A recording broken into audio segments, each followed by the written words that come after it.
It's Tuesday morning. பெங்களூர்ல climate ரொம்பவே கோல்டா இருக்கு. என்னால காலையில சீக்கிரம் எந்திரிக்கவே முடியல. சூடா ஒரு கப் காஃபி குடிச்சிட்டு தான் பிரேக்ஃபாஸ்ட் ஒர்க் ஸ்டார்ட் பண்ணணும். நான் அகாரோ பிராண்ட்ல காஃபி ஃப்ராத்தர் அண்ட் விஸ்கர் வாங்கியிருந்தேன். ரொம்பவே நல்லா இருக்கு. பிரேக்ஃபாஸ்ட்க்கு யூஸ்வலான இட்லி தோசை பண்ணாம பன்னீர் பராத்தா ட்ரை பண்ணலாம்னு சொல்லி ஸ்டார்ட் பண்ணியாச்சு. யூஸ்வலா இந்த ஆலு பராத்தா பன்னீர் பராத்தாலாம் என்ன பண்ணுவாங்கன்னா சப்பாத்தி மாவை பிசைஞ்சு உள்ள ஸ்டஃபிங் வச்சு ரோல் பண்ணுவாங்க. அது வந்து கொஞ்சம் டைம் கன்சியூமிங்கா இருக்கும். சரி ஓகேன்ட்டு எல்லாத்தையும் ஒண்ணா மிக்ஸ் பண்ணி நான் ட்ரை பண்ணி பார்த்தேன்.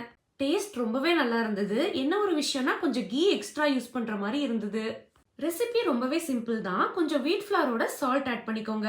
பன்னீரை ஒரு 5 மினிட்ஸ் மாதிரி பாயில் பண்ணிட்டு நல்லா உதிரி உதிரியா இது கூட ஆட் பண்ணிக்கோங்க. மசாலாஸ்க்கு கொஞ்சம் garam masala, red chilli powder, coriander பவுடர்லாம் ஆட் பண்ணி நல்லா மிக்ஸ் பண்ணிக்கோங்க. இது கூட நல்லா பொடியா நறுக்கி வச்ச வெங்காயம், கிரீன் சில்லிஸ்லாம் ஆட் பண்ணிக்கலாம். இது ஆப்ஷனல் தான். டைம் கிடைக்கும்போது கண்டிப்பா இதை ட்ரை பண்ணி பாருங்க. எப்படி இருக்குன்னு கமெண்ட்ல சொல்லுங்க.